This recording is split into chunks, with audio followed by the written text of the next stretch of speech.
नमस्कार, हर हर महादेव, जय भोलेनाथ। आप सभी का स्वागत है आपके खुद के YouTube चैनल पर जिसका नाम है चाचा के फैक्ट्स। मेरा नाम नितिन है और मैं यहाँ से फैक्ट्स, ईश्वर से जुड़े चमत्कार, रोचक पौराणिक कथाएं और तीसरी शक्ति के प्रकोप के बारे में बात करता हूँ। कहानी के माध्यम से समझाता बताता हूँ। आपके पास भी कोई ऐसा अनुभव, कोई ऐसी कहानी जो आप हमारे साथ साझा करना चाहते हैं तो मुझे मैसेज कर सकते हो, Facebook, WhatsApp, Insta, comment section, कहीं भी। जो मैं आज आपको कहानी सुनाऊंगा बड़ी रोचक कमाल की है और इसे आप सुनकर ना मतलब ये बात तो 100% जान जाओगे कि हनुमान जी कितने सीधे साधे, कितने सच्चे, कितने प्यारे। अभी फिलहाल चैनल का इंट्रो, फिर उसके बाद आकर कहानी शुरू करूंगा। कहीं मत जाइएगा, पूरी कहानी सुनिएगा। हर हर महादेव।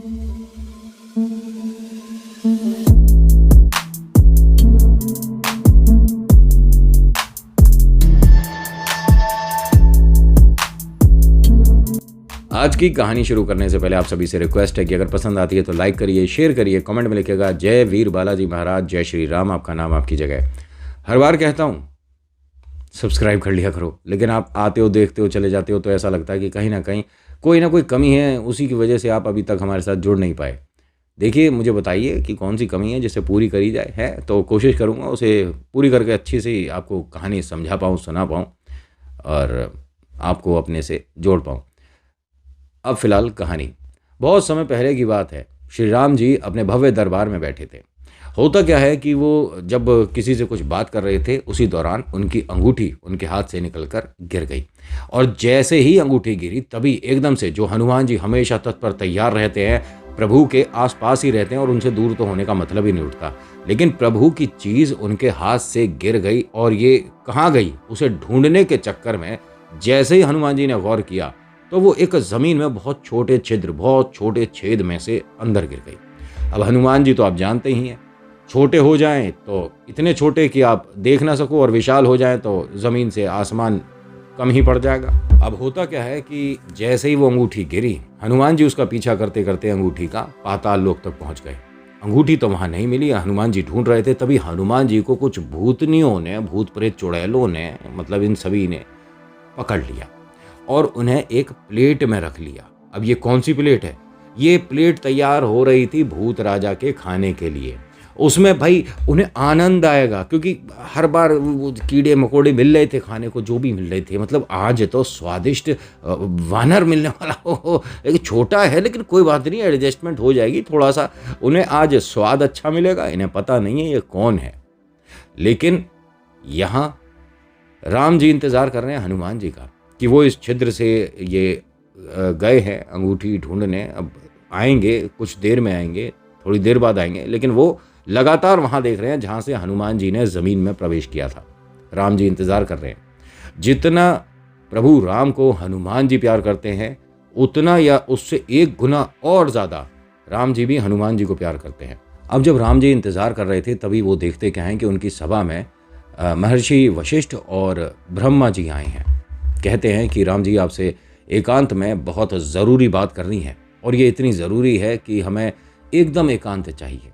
कोई भी मतलब हमारी आपकी वो बात ना सुने तो बेहतर रहेगा, बहुत ज़्यादा एकांत। तो राम जी ने कहा कि ऐसी क्या बात है जो कि आप इतने चिंतित, इतने परेशान लग रहे हो?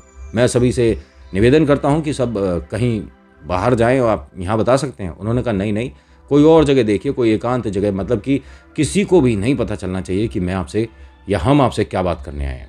उन्होंने कहा ठीक है, तो चलते हैं, अंदर चलते हैं। अब जब ये अंदर जा रहे थे तो उन्होंने कहा कि द्वार पर कौन रहेगा जो कि मतलब 100% ये बात पक्की करे कि कोई भी अंदर नहीं आएगा, कोई हमारी बात नहीं सुनेगा। राम जी ने कहा कि फिलहाल जिन पर सबसे ज़्यादा भरोसा करता हूँ वो तो यहाँ अभी है नहीं, मतलब हनुमान जी, जिनको मैं द्वार पर ये कह दूँ कि कोई अंदर नहीं आना चाहिए तो नहीं आएगा।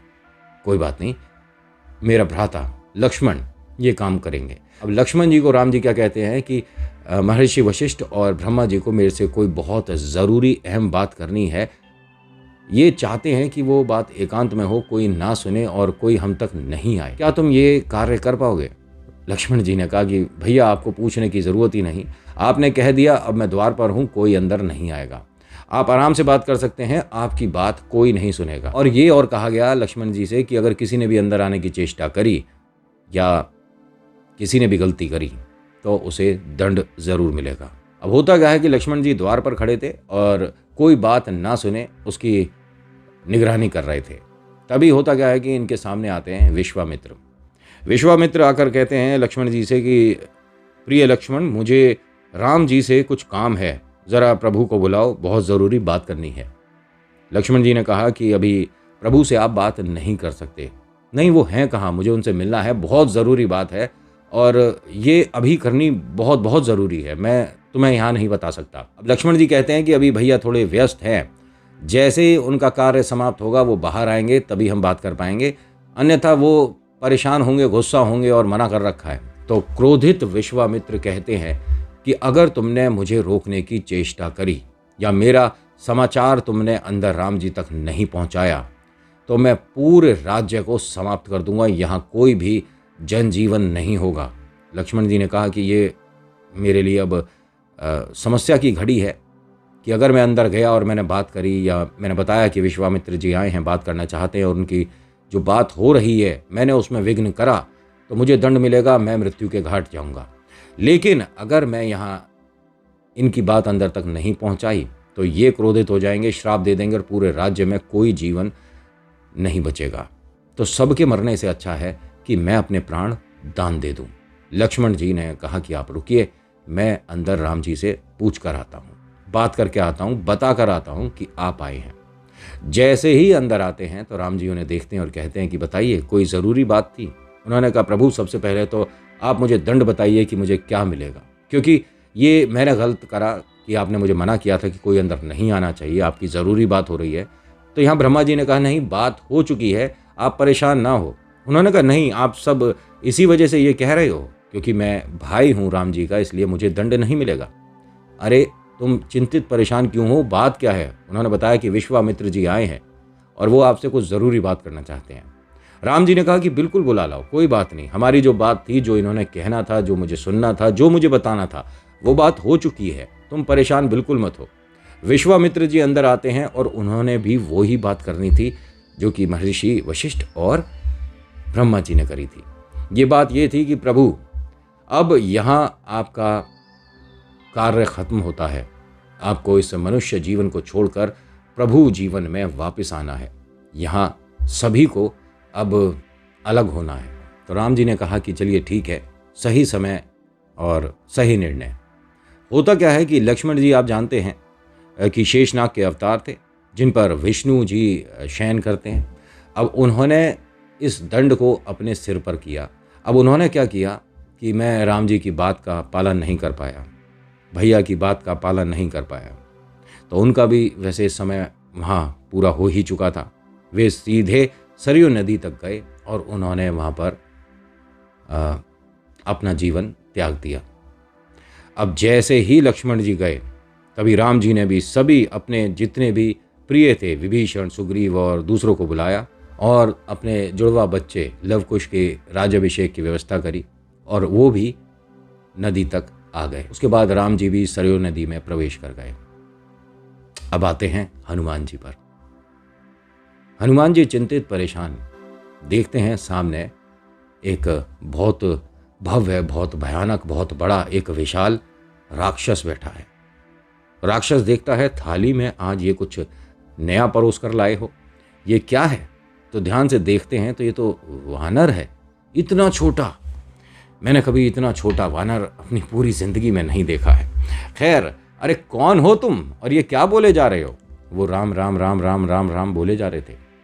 तो हनुमान जी को देखकर जब उसने सवाल किया इस राक्षस ने, तो हनुमान जी एकदम खड़े होते हैं और कहते हैं कि मैं हनुमान हूँ, मैं यहाँ किसी कार्य से आया था और आपकी इन दासियों ने मुझे पकड़कर यहाँ बिठा दिया।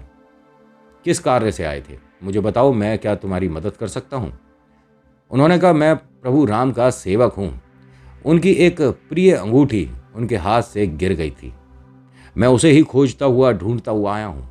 उन्होंने कहा बस इतनी सी बात है, मैं तुम्हारी इसमें मदद कर सकता हूँ। हनुमान जी ने कहा कि बहुत आभार, बहुत अच्छा, आप अगर मेरी मदद करना चाहते हैं, आप जानते हैं कि कहाँ गिरी है वो अंगूठी? उन्होंने कहा मैं जानता हूँ। तो एक बहुत बड़ा थाल लेकर ये हनुमान जी के सामने आते हैं और उसमें बहुत सारी अंगूठियाँ होती हैं। हनुमान जी चिंतित हुए, परेशान कि मैंने कहा कि मेरे प्रभु की जो अंगूठी है वो कौन सी है?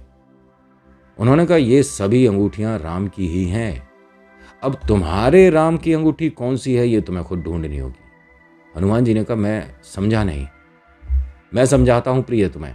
जब कभी भी राम जी ने अपना अवतार छोड़ा है तब तब एक अंगूठी यहां पर आई है। अब वो कैसी स्थिति में बनती है, कैसे यहां आती है, कोई नहीं जानता। लेकिन अगर तुम वहां होते तो तुम राम जी को कहीं जाने नहीं देते। तो तुम्हारा मतलब क्या है? राम जी कहाँ गए? उन्होंने कहा जब तक तुम पहुंचोगे तब तक राम जी जा चुके होंगे। बस इतना सुनने के बाद हनुमान जी जमीन फाड़ते हुए वापस से आते हैं और क्या देखते हैं कि वहां राम जी और लक्ष्मण जी नहीं है। बस आज की कहानी में इतना ही। आज की कहानी आपको कैसी लगी मुझे बताइएगा ज़रूर। अच्छी लगी तो लाइक करिए, शेयर करिए, कमेंट में लिखिएगा जय वीर बालाजी महाराज, जय श्री राम। मैं आपसे हर बार एक ही बात बोलता हूँ कि आपको कोई भी बात अच्छी लगे, सच लगे, बनावटी लगे, कुछ भी लगे, एक बात 100% अपने मन में बिठा लो कि ईश्वर चमत्कार करते हैं। जिस दिन से आपका स्नेह हुआ, उनसे आपकी लगन लगी, उनसे आपने भक्ति शुरू करी, आपके जीवन में परिवर्तन होने शुरू हो जाएंगे, वो भी अच्छी साइड में। ठीक है। So thank you so much for watching. मेरा नाम नितिन है। मुलाकात करूंगा आपसे अगली वीडियो में। हर हर महादेव, जय भोलेनाथ। धन्यवाद।